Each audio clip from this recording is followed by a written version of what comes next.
오늘 밤 나미야 잡화점의 상담 창구가 부활한다. 2018년 9월 좀도둑 아치야 쇼타 코헤이는 나미야 잡화점이라고 적힌 낡은 가게 안에 숨어 있습니다.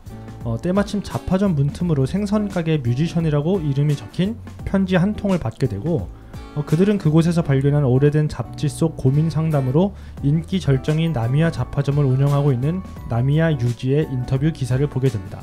도둑들은 장난삼아 생선가게 뮤지션의 편지에 답장을 하던 중에 편지로 과거와 현재가 연결되는 신비로운 경험을 하게 됩니다. 모든 것이 당신 하기 나름입니다. 이것은 멋진 일입니다. 성대모사인가요? 이게 연극 대사 중에 하나인가요? 따옴표가 붙어 있어가지고.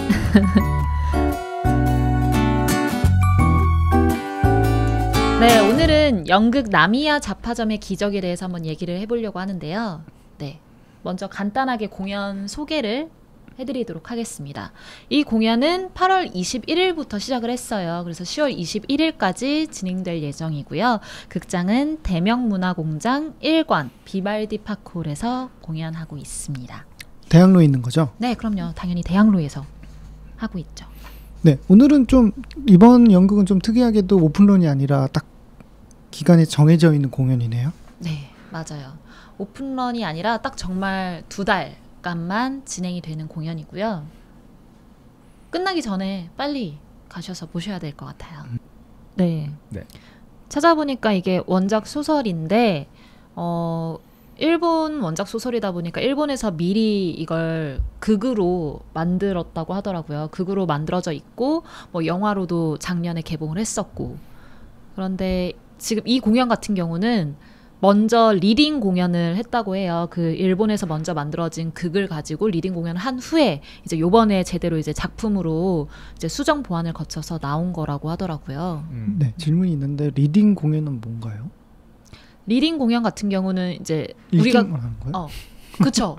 이거 대본을 가지고 리딩만 하는 건데 이번 리딩 공연에서는 이 좀도둑 3명은 대사를 다 외운 상태에서 이제 움직이면서 공연을 했고요. 이제 다른 배우들은 이제 대본을 가지고 공연을 했겠죠.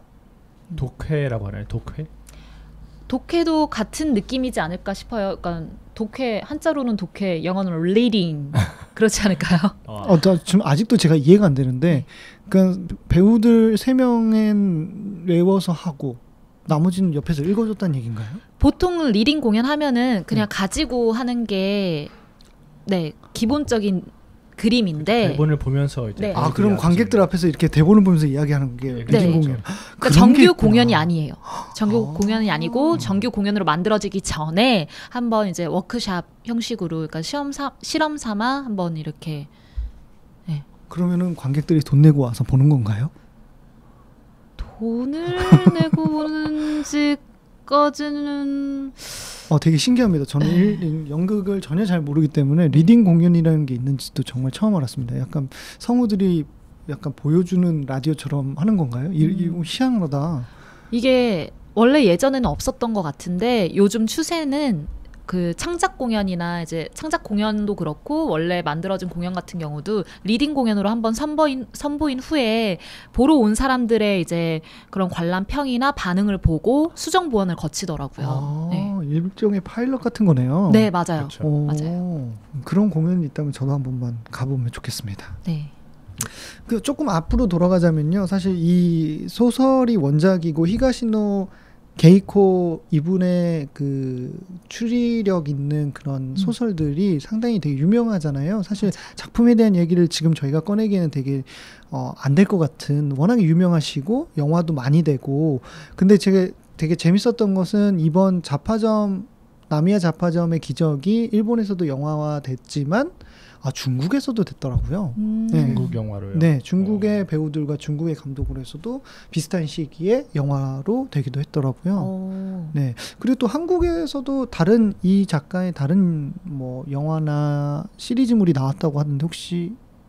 네, 그 용의자 X의 헌신 같은 경우는 여기 같은 컴퍼니예요. 이 나미야 잡화점의 기적하고 같은 컴퍼니, 그러니까 달 컴퍼니에서 1차적으로 이제 히가시노 게이코의 용의자 X의 헌신 공연을 뮤지컬로 올렸었고요. 이제 아. 두 번째 작품인 거죠. 이 나미야 자파점의 기적은. 그리고 백야행 같은 경우는 아실 거예요. 그 손예진 씨가 나왔던 영화요. 네, 영화로 만들어졌더라고요. 네. 용의자 X 이것도 저도 보지는 않았지만 용의자 X라는 한국 영화 방은진 감독님의 영화도 이 사람의 이 작가님의 원작이라고 하더라고요. 이번 기회에 이 작가를 알아보니까 꽤 작품들이 한국에도 많이 알려져 있고 소설들도 많이 있어서 사실 입덕각임. 맞아요. 베스트셀러라고 하더라고요. 네, 그래서 이 작가님의 작품들을 쭉 한번 볼 수 있는 좋은 기회인 것 같아요. 저는 연극을 보고 나서 너무 궁금했어요. 그래서 영화도 이제 돌아가서 찾아보고 했는데 일본의 영화로서는 원작에 가깝죠. 그래서 일본 영화를 봤는데 그 영화에서 보던 거와 연극에서 보는 거의 큰 차이점들은 연출력이었던 것 같아요. 연출의 방법들, 그리고 연극은 특히나 제한된 공간에서 하다 보니까 이 장소나 시간이나 이런 것들을 해석해서 다시 연극화시키는 것들이 상당히 눈여겨볼 만한 했던 것 같아요. 특히 시간 공간을 되게 점프해서 가는 스토리이기 때문에 혼란이 많은데 그런 면에서는 연극에서는 정말 이걸 잘 소환해서 표현하시지 않았나라고 생각이 들고 영화는 사실 일본 영화이기 때문에 정말 일본스러운 것들이 많았어요. 그래서 좀 잔잔한 일본 영화 느낌이 많았는데 연극에서는 그 짧은 순간 안에 그 인물들의 어떤 감정 표현들을 확실하게 보여주기 위해서 뭐 예를 들면 샤우팅도 많이 금방 하고 감정선을 확실하게 보여주기 때문에 오히려 저는 연극이 더 좀 뭔가 액티브하게 스토리를 이끌어가는 것 같아서 좀 재밌었습니다. 네. 참고로 일본 영화는 왓챠 플레이에서 확인할 수 있습니다. 왓챠 아시죠? 네. 저는 영화를 잘 보고 있습니다. 네. 저 같은 경우는 요즘 제가 뭐 컨텐츠를 영화도 워낙 좋아하고 TV 드라마도 좋아하고 그래서 넷플릭스도 보고 있고 유튜브나 TV 예능도 많이 챙겨보는데 이 작품을 보면서 오랜만에 뭔가 따뜻한 이야기를 담은 작품을 만났다라는 생각이 들었어요. 그리고 딱 들어갔을 때 무대 디자인이라든지 조명들이 굉장히 섬세하고 디테일하고 정교하게 만들어진 것 같은 느낌이 들어서 딱 원래 연극이 좀 더 영화에 비해서 비현실적이라고 하잖아요. 영화는 워낙 사실적으로 만들고 하는데 그래도 그 극장에 앉는 순간에 그 무대를 보면서 뭔가 이 스토리에 내가 빨려 들어갈 것 같다라는 감정을 먼저 갖고 작품을 보면서 더 그 등장하는 인물들의 공감도 할 수 있었고 되게 안타까워서 막 뭐 스포일러가 될 수 있지만 거기에 좀 슬픈 장면이 있는데 거기서는 막 눈물도 나기도 하고 이제 배우들이 커튼콜을 할 때까지도 되게 내가 좋은 이야기를 만났다라는 감동이 되게 있는 공연이었어요. 그래서 꼭 보시기를 추천합니다. 네, 저 같은 경우는 범수님이 저번 이제 시험 에드니스 할 때 얘기하셨던 부분인데, 그러니까 로맨스 연극이 아니잖아요. 뭐 이렇게 뭐 좀 상투적인 상업적인 로맨스 연극이 아니어서 조금 그냥 힐링하고 마음이 따뜻해질 수 있는 공연이었기 때문에 그 점이 이 공연의 제일 큰 장점이 아닐까 싶고요. 역시 저도 무대 디자인이나 이제 조명 같은 경우가 극을 더 잘 살려줬기 때문에 너무 예뻤어요. 그러니까 딱 그 일본 원작 소설의 그런 느낌을 잘 살려냈다 싶더라고요. 근데 아무래도 일본 소설이 원작이다 보니까 배역 이름들이 다들 일본 이름이잖아요. 그렇죠. 좀 많이 헷갈리더라고요. 저도 헷갈렸습니다. 네. 이 배우가 이 역할이었던 것 같고 이름도 다 비슷비슷하게 들리고 그래가지고 살짝 헷갈리긴 했는데 우선 배우분들이 워낙 잘 해주셔가지고 좋았습니다. 그리고 저는 궁금했던 게 이 영화에서도 노래가 나오고 연극에서도 노래가 나오는데 이게 같은 음악인가 아닌가 되게 긴가민가 했거든요. 혹시 누가 아시는 분 되게 인맥이 있으시다면 여쭤볼 수 있지 않나요? 되게 그럼 제가 그 어제 공연에 쇼타 역할을 하신 그 배우님 그 배우님께 한번 신속하게 이거 물어보도록 하겠습니다. 연극의 지식인이네. 지금 카 땡땡 메신저로 여쭤보고 계신 거죠? 네. 카 땡땡, 카 땡땡. 네. 잠깐 뭐 기다리는 동안에 네. 또 뭐 얘기를 좀 더 하자면 규열님이 연극 보러 가기 전에 그 얘기를 하셨어요. 아 이게 연극이라고? 뮤지컬이었으면 참 좋았을 텐데. 왜요? 그랬더니 배우분들이 되게 노래를 잘하시는 분들이다. 예, 저도 거기에 이제 몇몇 아는 후배들 한 2-3명이 나오는데 그 친구들이 다 노래를 잘하는 친구들이거든요. 네. 그래서 전 당연히 뮤지컬인 줄 알았죠. 맞아요. 네.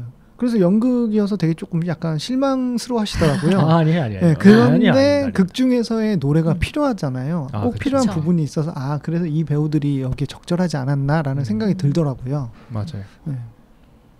그 연출님이 박소영 연출님이 그 전작이 뮤지컬이에요. 뭐 여신님이 보고 계셔 뭐 이런 것들이 뮤지컬 작품이었어가지고 네. 이제 조금 더 네, 뮤지컬이 저도. 아닐까라는 네, 그런 생각을 생각을 했었죠. 기대를. 네. 이번에 볼 때 네, 답장이 왔습니다. 그 배우분 성함이 어떻게 되시죠? 최정헌 배우님인데 되게 활발히 활동하고 계세요. 뭐 영화 변산, 뭐 동주, 박열 뭐 다 나오시고 네, 여러분 이번에 최정헌 배우 검색해 보세요. 네. 저희들부터 검색해 주시면 안 될까요? 보니까 공연 중에 나오는 그 노래 그 생선가게 뮤지션 네. 분도 부르시고 그 세리 역할이신 분도 부르는 그 노래는 직접 요번에 작곡을 한 노래래요. 그 창작곡이군요. 네, 창작곡이고 이제 뮤지컬 햄릿을 이제 작곡 햄릿 얼라이브. 네, 네. 작곡하셨던 그 분이 하신 거래요. 네. 그러면 일본 영화에 있던 그 노래와는 좀 아예 다른 곡이네요. 그렇죠. 전혀 창작곡이죠. 다른 네. 곡이죠. 네. 저는 되게 분위기도 그렇고 또 사실 연극에서 들었던 음을 기억을 잘 한번 보고는 못 해가지고 저는 같은 거라고 착각을 했었습니다. 또 제가 이걸 던져놨는데 이렇게 좋은 이야기를 또 겟하셨네요. 이렇게 또 네. 바로 답장을 네, 감사하게 또 대단하십니다. 주셔가지고 감사합니다 배우님. 네. 감사해요. 네, 배우님이랑 항상 친하게 지내는 게 제일 좋은 것 같습니다. 최정헌 배우입니다. 네, 최정헌. 이 노래는 음원으로 또 나온다고 하니까 이제 공연 보시고 그 노래 또 듣고 싶다. 되게 잔잔하니 너무 좋거든요. 감성을 이렇게 제목이 노래여서. 재생이었나요? 예, 재생. 네. 오. 리본입니다. 리본. 네. 리본인가요? 네. 네. 그 원작에서는 리본 이렇게 원작에서 얘기하더라고요. 리본. 그 제목은 그대로 가져왔네요. 네네. 네, 재생. 아닌가? 맞습니다. 리본. 재생. 그래서 네. 리본이 그 여자 아이가 어린 세리가 이 곡의 제목이 뭐냐고 물어봤을 때 그 뮤지션이 리본 그랬더니 이제 아기다 보니까 재생이야 이렇게 얘기하더라고요. 재생이야 이렇게 얘기하더라고요. 네. 저는 궁금했던 점이 있는데 그 인터파크에 들어가 보면은 그 그러니까 고민 상담을 해주겠다고 이제 극장에 이제 20분 전쯤, 그러니까 8시 공연이면 7시 40분까지 이 고민 상담지를 받는다고 하더라고요. 그래서 네. 그걸 받아서 그 중에 하나는 이제 직접 공연 중에 배우가 이 고민을 풀어주고 이제 나머지는 이제 공연이 끝나고 나오면 이제 요거 답장을 받을 수 있게끔 그런 이벤트가 진행되는 거라고 써져 있었는데 사실 저희가 어저께 좀 시간을 지나서 가서 저희는 못 냈잖아요. 네네. 그래서 저는 이제 공연 보면서 누군가의 고민이 하나 나오겠구나. 저도 계속 기다리고 있었거든요. 네, 관객과의 뭐가 이게 소통이 이 공연 역시 있구나. 되게 좋다라고 생각하고 있었는데 안 나왔잖아요, 어제. 네.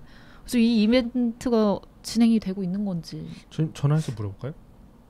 인터파크에 전화해볼까요? 아니요, 남의 자파전 기적팀에 물어보면 되지 않을까요? 네, 한번 물어봐 주세요. 물어볼까요? 그 물어보면 다 되는 거예요? 한번 물어보고 신기하다. 어제 공연을 봤는데. 네네. 전화 네. 연결되는 거예요? 전화 연결해요? 아니요. 그 팀에다가 진짜 연결을 하자. 그 진짜 그 안내 있잖아, 인포. 인터파크 거기 안내다. 한번 해볼까요? 남이야 자파점 재밌겠다. 팀에. 네.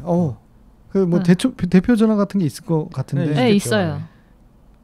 자, 찾아보도록 하겠습니다. 네, 저희가 전혀 계획하지 않은 건데요. 재밌겠습니다. 앞으로 종종 전화 연결해야겠다. 오늘 공연 없나요?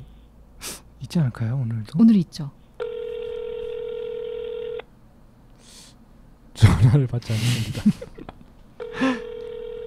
잔뜩 기대했는데. 네, 잔뜩 기대했는데 왜 사연을 안 읽어주시는지 궁금했었는데 아쉽게도. 다른 번호는 없나요? 지금 몇 번으로 하셨어요? 744-4033. 근데 이게 맞는 번호거든요. 어쨌든 컴퍼니로 물어봐야 되는 게 맞는 것 같은데. 아 오늘 8시 공연이라 벌써 공연 시작했나? 아니요. 지금 6시 6시 반인데 한 7시쯤부터 전화를 받으려나? 그러면은 혹시 두 분은 이 공연을 다른 분들에게 추천하실 의향이 있나요? 의향이 있으신지. 그럼요. 예, 당연히 추천하고 싶습니다. 왜 그러신 거죠? 저부터. 일단 저는 아까도 말씀드렸듯이 요즘 살아가면서 뭐 고민 없고 상처 없고 뭔가 아픔 없는 사람이 어디 있겠습니까? 특히 뭐 남녀노소 그리고 젊은이든 나이가 든 사람이든 모두가 고민을 안고 살아가는데 조금이나마 비슷하고 아파하는 그 무대 위의 인물들을 보고 그들이 그 역경을 이겨나가는 모습이 굉장히 저에게 힐링이 되고 되게 약간의 감동이 되었어요. 그래서 보고 힐링을 받고 힘을 얻을 수 있는 공연이라고 생각해요. 그래서 연인이 되었건 아픔이 있는 혼자가 되었건 와서 꼭 봤으면 좋겠습니다. 저희 아내는 이 원작자인 히가시노 게이코의 소설을 많이 보고 좋아하더라고요. 근데 그 소설들은 항상 추리 소설들이 대부분이었고 많이 좋아하시는 팬들은 되게 깜짝 놀랐다. 이 소설을 보고 전혀 다른 어떤 범죄나 스릴러물이 아닌 어떤 인간미가 있는 소시민들의 삶을 다룬 이야기 또한 재밌었다라고 되게 만족해 하시고 놀라하셨다고 하더라고요. 그래서 이 작가님의 이야기들을 다 한 번씩 들어보고 확인할 수 있는 그런 좋은 기회인 것 같아요. 그래서 영화도 보시고 연극도 이번에 보시고 또 소설도 보시고 이 모든 과정들 한 번씩 해보시는 게 너무 재밌을 것 같고요. 일단 저도 사랑 얘기가 아니기도 하지만 이제 명절도 다가오고 하는데 가족끼리 보기에도 참 좋은 것 같아요. 그렇죠. 다 세대별로 고민들이 다 다르지만 그 세대들이 하고 있는 고민들은 누군가 상담해 줬으면 하는 그게 항상 있잖아요. 그런 것들이 이 나미야 잡화점에서 다 해결해 주는 것 같아서 네, 저도 참 추천할 만한 연극이었던 것 같습니다. 특히 오픈런이 아니어서 더 그렇습니다. 금방 끝난다는 게 너무 아쉽고요. 네, 아쉽습니다. 그렇죠. 네. 지수님은 어땠어요? 저는 사실 공연을 보는 이유가 뭐 공연이든 영화든 보는 이유가 그냥 내가 뭔가를 막 풀고 문제를 풀어야 되는 게 아니라 그냥 그 시간 동안은 즐기기 위함이잖아요. 근데 그러기에 되게 좋은 작품인 것 같아요. 뭐 두 분 다 말씀을 하셨지만 그냥 마음이 따뜻해지는, 그러니까 뭔가 내가 나한테 고민을 던져주는 게 아니라 오히려 내가 고민이 풀려가는 모습을 보면서 어린 아이부터 뭐 나이가 있는 뭐 중장년층까지 그냥 고민들이 풀려가는 모습을 보면서 그냥 약간의 희망을 느끼지 않을까. 나 역시 그래 내 고민도 풀릴 수 있는 고민이지라는 마음을 갖게끔 해주는 공연인 것 같아서 네. 그래서 따뜻했습니다. 네. 마음 편히 보실 수 있는. 네. 되게 또 관객들도 되게 많이 뭔가 감동받아 하시는 것을 제가 눈치를 봤습니다. 네. 저도요. 저희 옆에 범수님 옆에 앉아 계신 관객분들이 굉장히 리액션을 크게 막 어머 막 TV 드라마 보시듯이 어머 잘했어 막 이러시더라고요. 옆에서 보니까 재밌더라고요. 같이 그렇구나 이러면서 너무 재밌었습니다. 그분들이 있어서 더 재밌었던 것 같아요. 네, 이 공연은 10월 21일까지 대명문화공장 1관 비발디 파크홀에서 공연되어집니다. 지금까지 연극 나미야 잡화점의 기적이었고요. 저희는 다음 주에 또 다른 공연으로 찾아뵙겠습니다. 네, 그럼 안녕히 계세요. 안녕히 계세요. 감사합니다.